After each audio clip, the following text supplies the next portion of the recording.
Isaías, capítulo 9.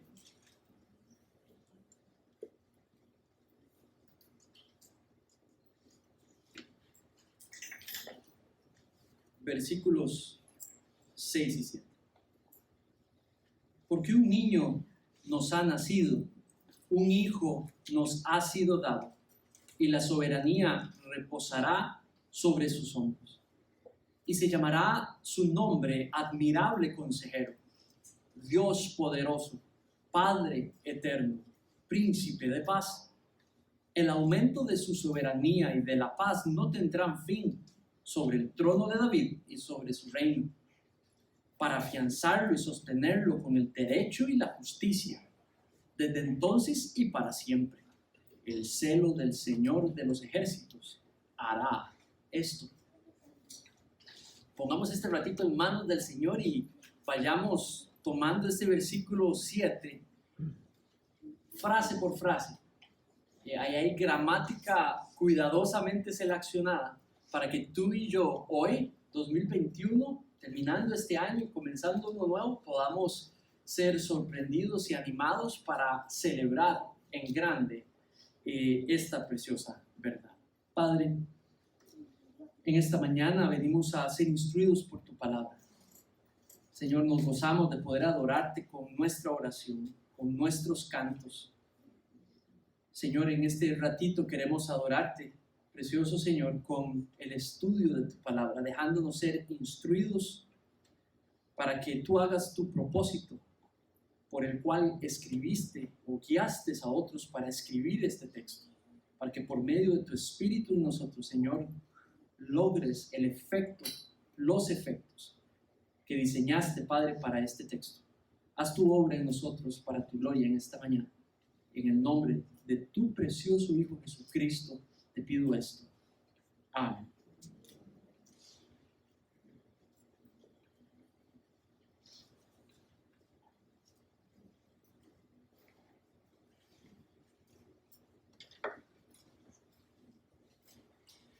Saben, hay dos reinos, creo yo. Y le he llamado en esta mañana para tratar de ilustrarles el punto del texto. Y es el reino de la voluntad y el reino de la gracia.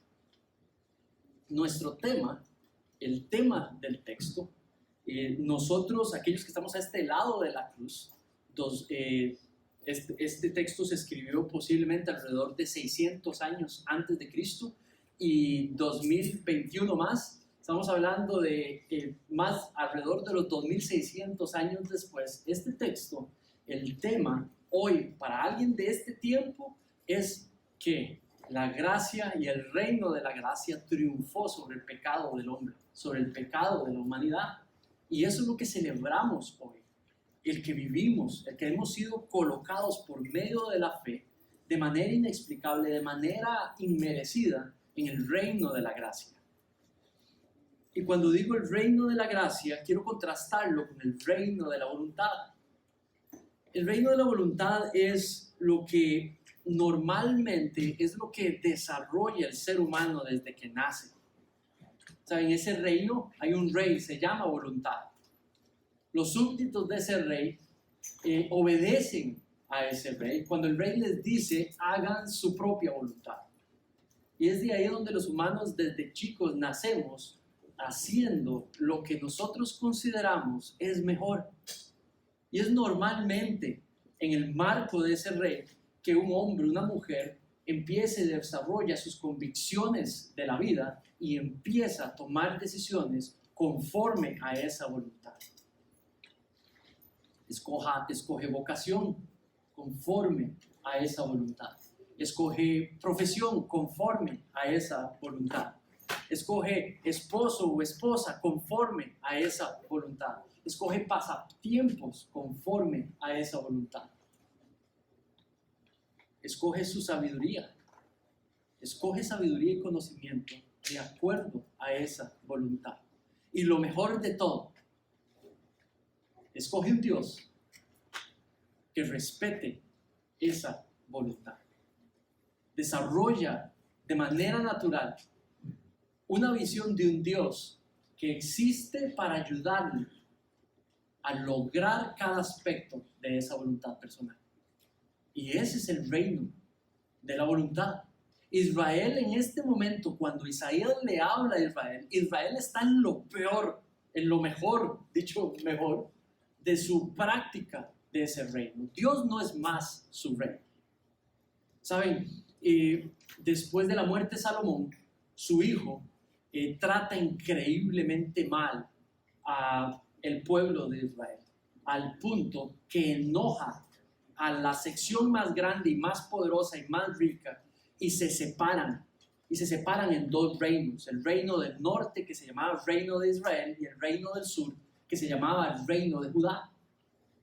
El rey de Judá, Acaz, es a quien Isaías le está escribiendo en este texto. Y el rey teme que el reino del norte, lo cual los detestan, se detestan y se desprecian mutuamente. Los que eran llamados a vivir con Dios como su Dios, como hermanos del mismo pueblo de Dios, ahora están completamente divididos y se desprecian. El reino del norte, el más poderoso, se ha unido a lo impensable por el pueblo de Dios. Se ha unido a otro imperio que tiene otra religión, y se han unido, son muy aliados. Siria, el imperio de Siria. Entonces Israel, el imperio del norte, Siria, se están poniendo de acuerdo para invadir y tomar posesión del reino de Judá. Entonces Acaz, el rey, recibe a Isaías, e Isaías le dice estas palabras. Acaz teme porque tienen una posición poderosa, tienen un reino poderoso, tienen increíbles posesiones, tienen el templo de Jerusalén que proteger, son el pueblo de Dios fiel que no se ha mezclado con nadie, y teme tremendamente porque la destrucción está ahí latente. Estos dos poderes poniéndose de acuerdo para invadir. Entonces acá tiene dos posibilidades. Analiza lo que le conviene a él y al pueblo. Analiza lo que podría perder si se deja invadir por esos poderes, y empieza a temer. Y lo que hace cualquier ser humano, empieza a tomar decisiones basado en ese temor. Pero también Acaz no es un hombre famoso por ser fiel a Dios. Él es más fiel a su propia voluntad, a su propio ego, al peligro de perderlo todo. Es un hombre orgulloso y que no sigue a Dios. El pueblo lo sigue con placer. El pueblo se ha desviado completamente. El reino de Judá no rinden culto a Dios más, y Dios manda a su profeta y le dice a Acaz: no temas, no temas. Entre comillas, el texto no nos deja ver, pero le dice: lo que estás planeando hacer, no lo hagas. Acaz lo que empieza a planear, en vez de volverse a Dios, arrepentirse de sus pecados y pedirle auxilio en medio de esa situación, Acaz empieza a mandar cartas a un enorme imperio que se estaba levantando en ese tiempo arriba del imperio del norte y de Siria, los asirios. Y le dice, en vez de confiar a Dios, en vez de volverse a Dios, le dice al rey asirio: hey, ¿qué tal si yo me vuelvo tu súbdito y tú me rescatas de estos dos que me quieren invadir? La motivación de Acaz no era honrar a Dios. La motivación de Acaz no era porque quiere conservar el culto fiel a Dios en el templo de Israel, en el templo de Jerusalén. La motivación de Acaz es que prefiere ser esclavo de una nación pagana que perder toda la riqueza y todo lo que él tiene bajo su posesión. Isaías le dice, capítulo 7, y Dios te dará una señal, no temas. Y le dice: un niño de una virgen será nacido. Y empieza a describir el poder que ese niño iba a tener. Ahora, la promesa de ese niño era como señal, no porque el niño fuera a resolver algo militarmente, pero si nace un niño de una virgen, sabrás que Dios está contigo, no temas. Entre comillas le está diciendo: no hagas pactos con esta gente, confía en mí, le dice Dios. Y Acaz desobedece. no mucho tiempo después, el imperio asirio arrasa con Siria y arrasa con Israel. Desaparece la mitad del pueblo de Dios. Y Acaz entendió lo que no hizo para la gloria de Dios, confiar en Dios.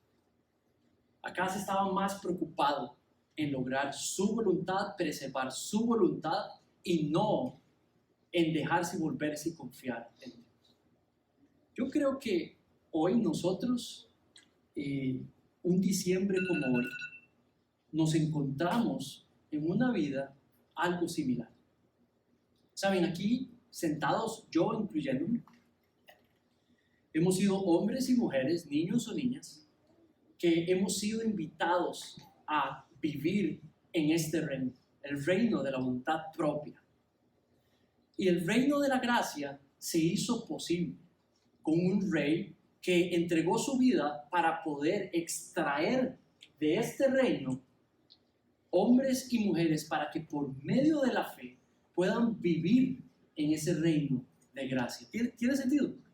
Navidad son muchas cosas que podemos celebrar, pero Navidad lo que debe de celebrar primariamente en nuestros hogares, en nuestros corazones, es el triunfo de la gracia sobre nuestro pecado.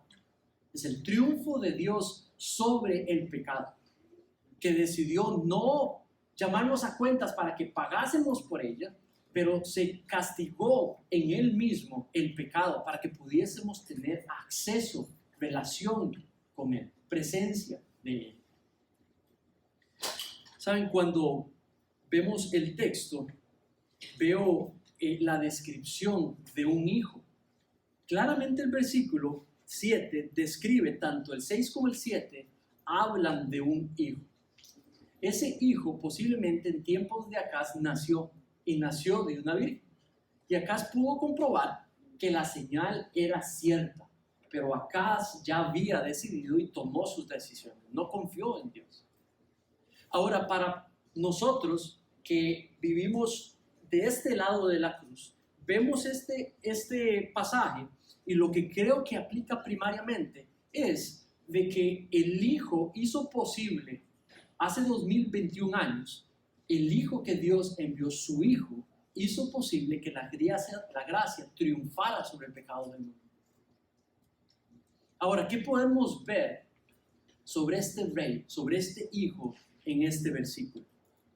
Lo primero que vemos es que el Hijo gobierna con toda autoridad y paz sin límite. Mira el versículo 7, la parte A, dice: el aumento de su soberanía y de la paz no tendrán fin. Entonces, este Hijo está hablando no solamente del niño en aquel tiempo que nació físicamente y que murió, pero también hablaba de la proyección de la llegada del Mesías, un redentor, un rescatador del pueblo de Dios. Ahora, cuando habla de este Mesías, lo cataloga como uno cuya soberanía, por lo tanto, lo coloca en una posición de suprema autoridad sobre todo. Tal vez para nosotros en nuestro contexto la idea de un reino, de un rey, de vasallos, de súbditos no es algo cercano, pero sabemos que en este mundo hay naciones completas, Tailandia, Inglaterra, diferentes países que tienen esta figura de gobierno. Ahora, la Biblia habla sobre el contexto de lo que estaba sucediendo en ese tiempo y debemos de poder proyectarnos nosotros bajo esa figura. Dios no solamente se presenta como Padre, Cristo no se presenta solamente como Padre, Cristo es descrito en el Antiguo Testamento y en el Nuevo Testamento como el Rey Jesucristo. Y eso nos habla de una manera de ver las cosas que debemos de poder sentirnos paralelamente invitados a pensar como seguidores del Rey Jesucristo, como súbditos del Rey Jesucristo. Ese Hijo dice que sobre sus hombros estaría toda la soberanía. En el versículo dice, el aumento de su soberanía, quiere decir, el aumento de su autoridad es completa. Si hay una autoridad que está incrementando, que está subiendo, quiere decir que lo abarca todo. no solamente en las áreas del súbdito específico, sino que también en todo lugar, en todo momento, en toda época. Dice que ese hijo tendría autoridad plena. Ahora, dice también que la paz también haría en aumento. Dice que la soberanía, su autoridad y la paz no tendría fin. ¿Saben? La pregunta es, ¿qué significa paz para nosotros? No tenemos naciones fuera de Costa Rica queriendo invadirnos. No tenemos, por gracia, guerra civil. No tenemos nada militar o conflictos que nos puedan, al menos en estos momentos, hacer pensar en una imagen de conflicto y paz en medio de un conflicto militar o físico. Pero hay un conflicto más importante que narra la Biblia. La separación entre aquellos que Dios creó y su creador, donde no hay paz entre ellos. Dios creó la humanidad a su imagen para reflejar el carácter de su imagen. Y la humanidad no quiso reflejar esa imagen. Y Dios le llamó a eso pecado. Y el pecado separó a la humanidad de Dios, sin que hubiese relación. Y en el estudio bíblico los jueves hemos estado estudiando sobre la gracia común, el favor de Dios para con toda la humanidad. La humanidad, a pesar de que está bajo la ira de Dios por su pecado, sigue recibiendo la gracia común de Dios. Y por eso vemos personas que no creen en Dios siendo provistas de una gracia común, de una provisión común, producto del amor de Dios como sus criaturas. Pero también hay algo que llamamos la gracia salvífica de Dios. Y es Dios haciéndose camino entre nosotros para hacer posible nuestra redención. ¿Saben? El reino de la gracia lo que hizo traer es paz entre nosotros y Dios. Y una paz sin límites. Una paz que no la altera nuestro pecado más. Una paz que no la altera nuestros errores más. Una paz que no puede alterar ningún ser humano. Ahora el creyente tiene una relación con Dios donde en su relación lo que hay es paz absoluta. Es una paz entre Él y su Creador, entre Él y Dios. Una paz que sus acciones no pueden alterar, no pueden quebrar. Una paz que esa persona creyente en Cristo puede utilizar para vivir la vida, para tomar decisiones en la vida, para observar con esa paz las acciones de otros, para verse a sí mismo con lentes de esa paz. Dice que el Hijo hizo posible que su soberanía, que la soberanía del Hijo no tenía límite, en aumento, pero que también la paz que ganó, la paz que trajo, sería en aumento sobre todo y en todo. Lo que hizo el reino de la gracia fue traer una nueva realidad para el ser humano. Cuando vemos el pesebre, cuando celebramos el nacimiento, lo que estamos celebrando es el nacimiento de la llegada de la gracia plena a la vida de las personas. De que si ponen su fe en Cristo como su Señor y Salvador, pueden gozar de la gracia salvífica de Dios y todas las bendiciones que conlleva esa gracia. Celebrar la natividad tiene que ver no con solo el nacimiento de un bebé, pero con la llegada del cumplimiento de la promesa de Dios, que este hijo vendría, que este hijo nacería y que este hijo se volvería el rey de todos aquellos que aceptasen volverlo su Señor y Salvador. ¿Saben? También este hijo gobernaría nuestras vidas. No solamente la paz y soberanía serían en aumento, dice también que vino a ser soberano sobre todos los descendientes de David, sobre el trono de David y sobre su linaje. Ahora, cuando hablamos del trono de David, no creo que se esté refiriendo a los que tienen relación sanguínea con David. Lo que se está refiriendo en el texto de Isaías es a la descendencia espiritual de David. Lo que está diciendo es que del linaje de David, del linaje de sangre de David, saldría el Salvador. Y las bendiciones del Salvador o del Hijo serían para todo aquel que fuese de la semilla espiritual de Abraham, descendiente espiritual de Abraham, descendiente espiritual de David.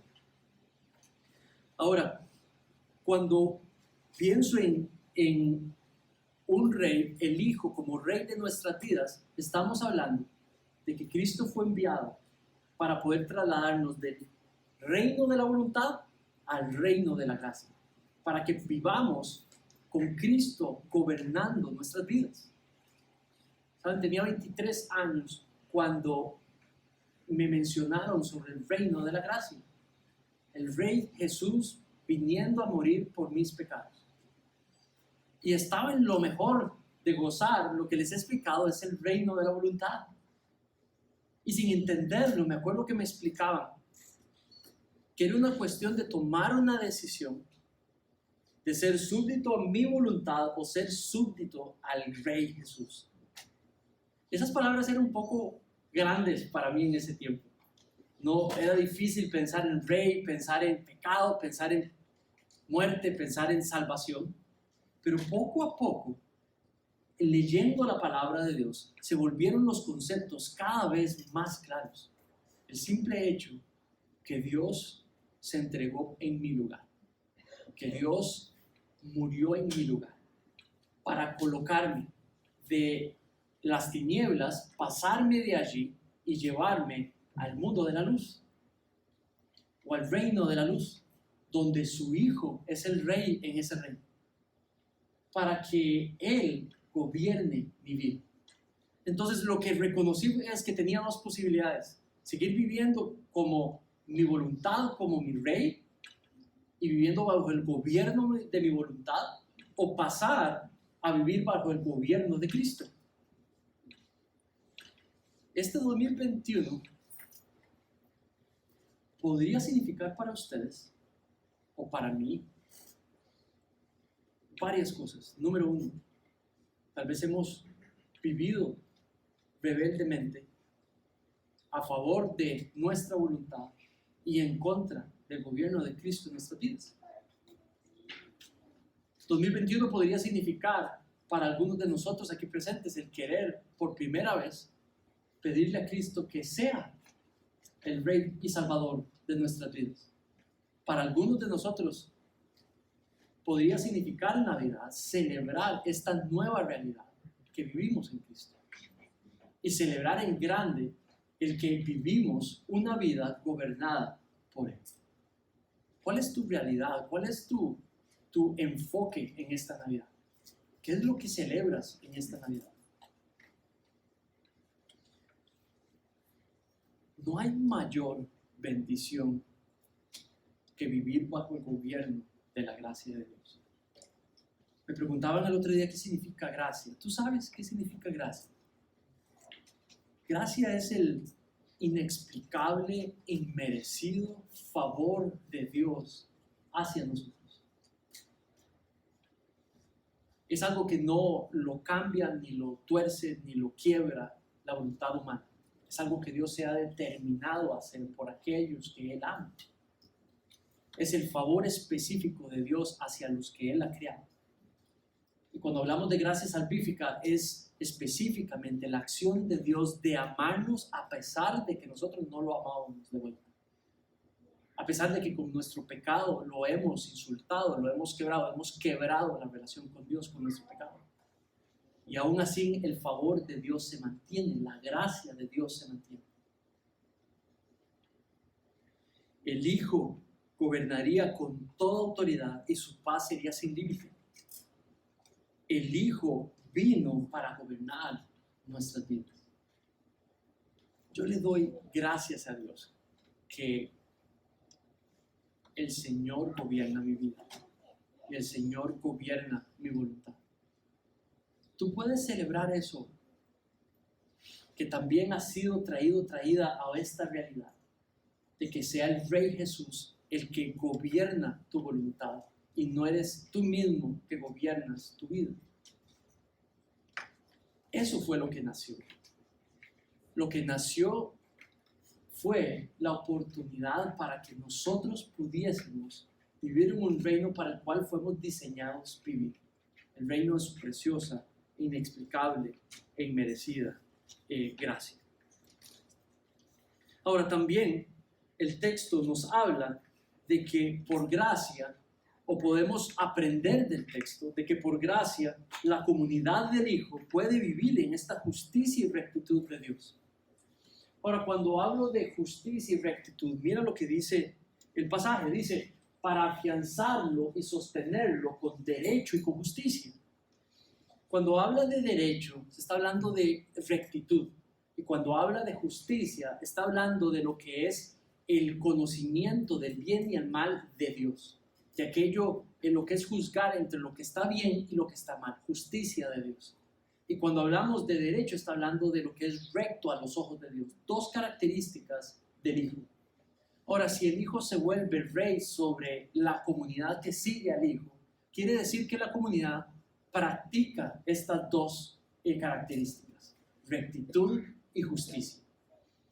Entonces celebramos también que por gracia hemos sido traídos no solamente una realidad teniendo a Cristo como aquel que nos gobierna, pero también entre nosotros nos podemos manejar practicando la rectitud y practicando la justicia de Dios. Creo que toda persona desarrolla su concepto de justicia y toda persona desarrolla su concepto de rectitud. Es hasta cuando venimos a la palabra de Dios nos damos cuenta que hay a veces mucha diferencia entre lo que nosotros consideramos recto y lo que Dios considera recto, entre lo que nosotros consideramos justo y lo que Dios considera justo.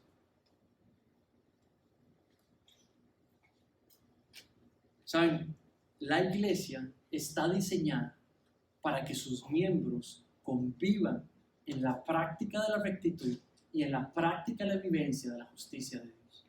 Mi rol como esposo, o mi rol como padre, o mi rol como pastor, o mi rol como creyente y hermano en Cristo de ustedes, es ejemplificar la rectitud de Dios, practicar la justicia de Dios en todas mis relaciones con ustedes. Estamos diseñados los creyentes a vivir en comunidad para poder nosotros reflejar a otros la rectitud y la justicia de Dios. Nuestros conflictos, no solamente lo interno de nosotros, los momentos más difíciles de una relación, los conflictos en el matrimonio, los conflictos entre hermanos, entre amistades, los conflictos entre un padre y un hijo,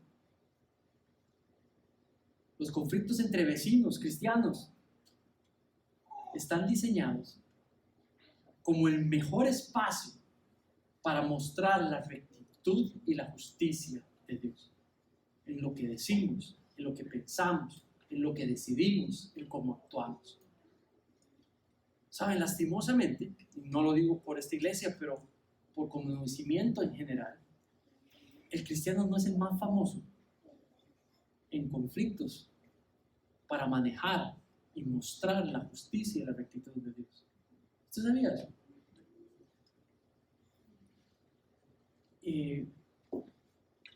Como un pequeño ejemplo, no hay diferencia hoy entre divorcios en la iglesia o divorcios fuera de la iglesia. Las estadísticas son prácticamente las mismas. Ponga agrupaciones seculares e iglesias y trate de buscar cómo ellas se congenian, si hay características que realmente hagan a una diferente a la otra. Lastimosamente, las cosas que suceden en agrupaciones seculares, la mayoría suceden en las iglesias cristianas. Somos embajadores de Cristo, no solamente vivimos bajo su gobierno, somos embajadores de Cristo. Esta iglesia celebra que puede actuar, celebra en la divinidad de que por gracia ha sido habilitada la iglesia a vivir y mostrar la rectitud y la justicia de Dios. Celebramos que podemos ser esposos y que podremos ser esposas, y que podemos ser padres, y podemos ser madres, y podemos ser hermanos o hermanas que muestran y practican la rectitud y la justicia de Dios para la gloria de Dios.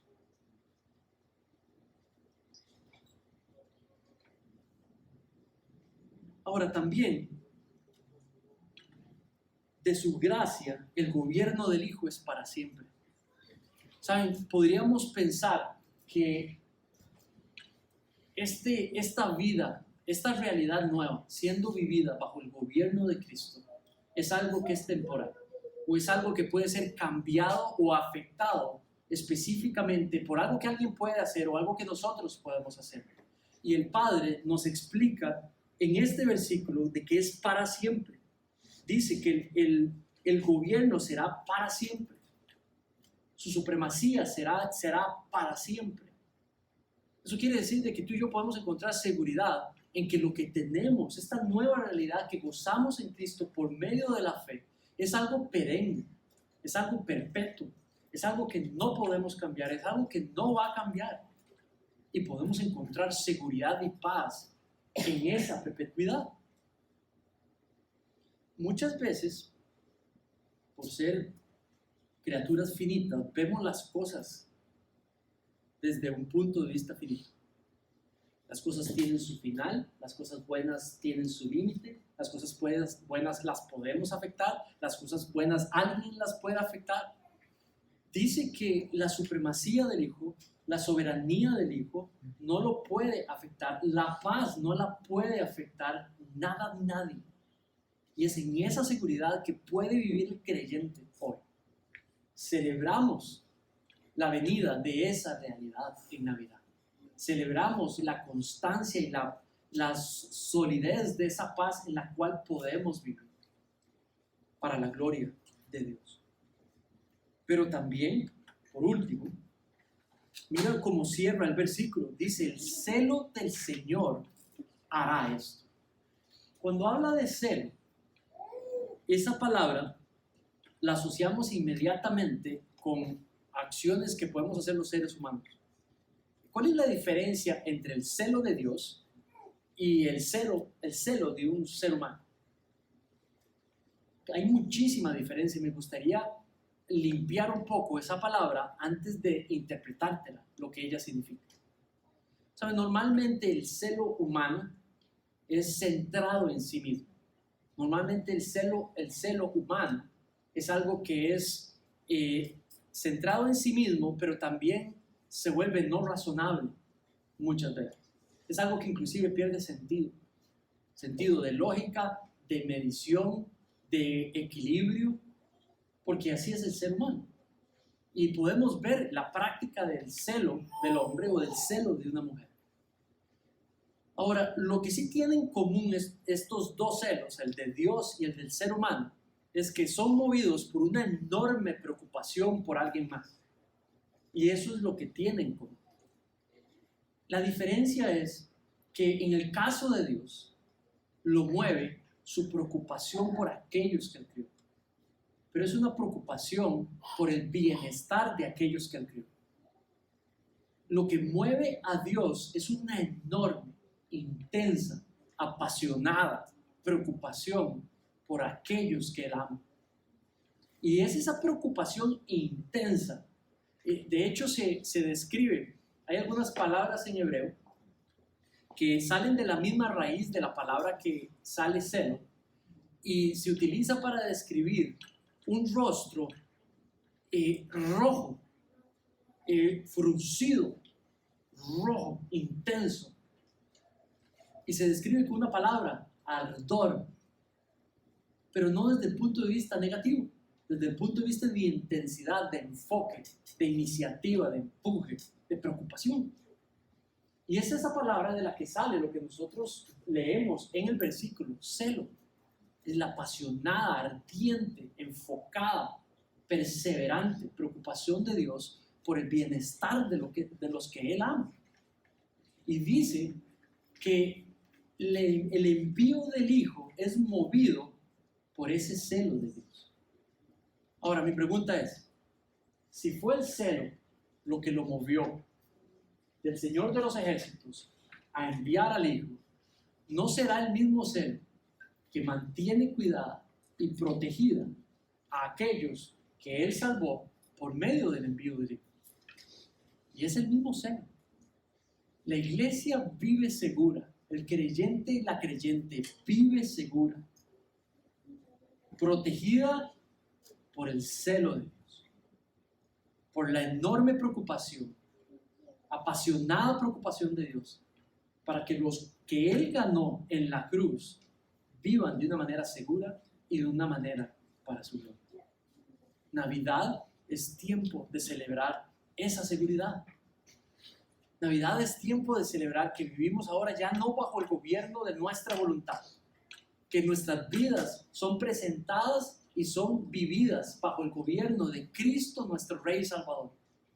Navidad es tiempo de celebrar que podemos conocer lo que es rectitud y justicia y practicarla a aquellos que nosotros amamos. Navidad es tiempo de celebrar de que no hay nada, no hay nadie que pueda cambiar el cuidado celoso de Dios por aquellos que Él ama. No sé qué va a deparar el 2022 para tu vida. Y no sé tampoco lo que depara el 2022 para la mía, ni para los míos. Lo que sí sé es que mi vida y mi voluntad en esos tiempos la gobierna Cristo. Y por medio de su palabra sabré reconocer su justicia, su rectitud, su sabiduría para vivir la circunstancia que sea que el 2022 depare. En realidad no es el 2022 el que depara, es Dios quien trae. Lo que Dios tenga para este canasto, lo administraré con la justicia y la rectitud y con la fe y la seguridad que su palabra me permite tener en Él soberanamente gobernando mi vida. Es esa misma seguridad que te invito a tener para la gloria de Dios. Eres alguien amado, amada, justificado, justificada si has creído en Cristo. Y puedes esperar del 2022 que el Señor te muestre evidencia plena de su amor por ti, de su cuidado por ti, de su pastoreo por ti, de la sabiduría que tiene albergada para ti. Y esa es la fe que hemos creído.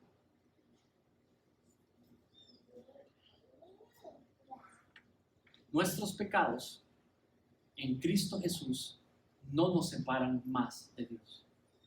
Nuestras fallas en Cristo Jesús no nos separan más de Dios. Navidad es tiempo de reconocer que el reino de la gracia está allí en disposición para ser recibida por cualquier hombre y mujer por medio de su fe en Cristo Jesús.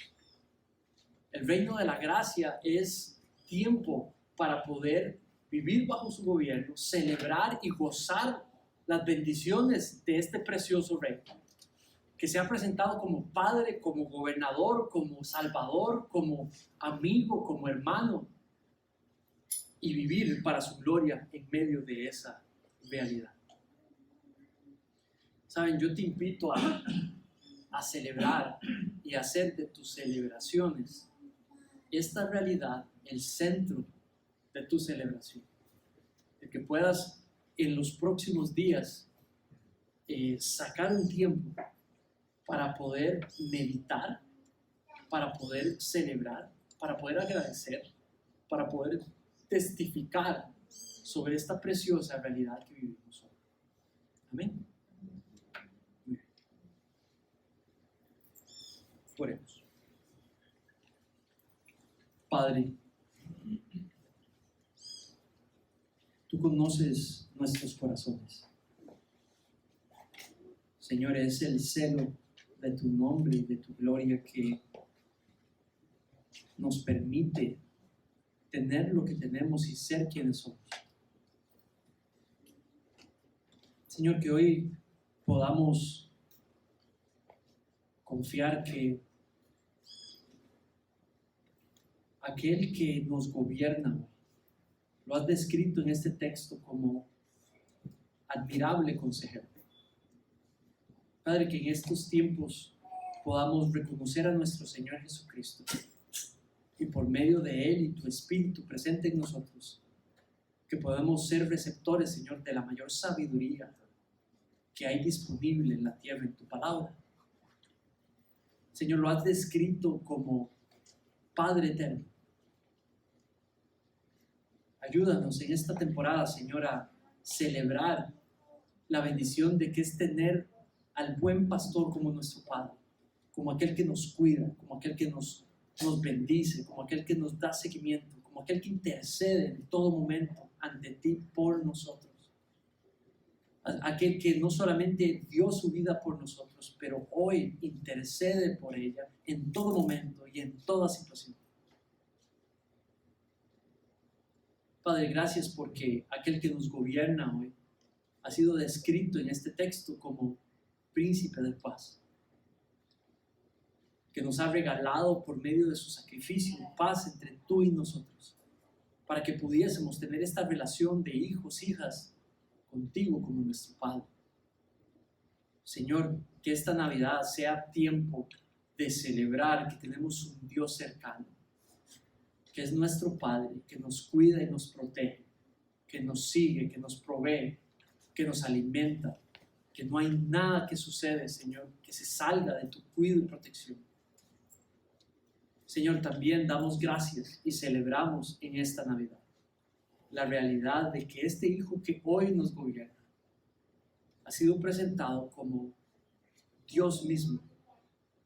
Señor, confiamos nuestras vidas a ti una vez más, para que hagas con ellas conforme a tus propósitos, las sanes, las edifiques, las limpies, las hagas crecer y madurar para tu gloria. Señor, te damos gracias por este 2021 que termina. Te damos gracias por todas las situaciones y eventos que han sucedido. Padre, úsalos para tu gloria. Logra tus propósitos en nosotros. Ponemos en tus manos el 2022. Bendícelos, Señor. Trabaja en nosotros, transfórmanos conforme a tu imagen de tu Hijo. Y haz tu gloria en nosotros. En el nombre de tu precioso Hijo Jesucristo, pedimos esto. Amén.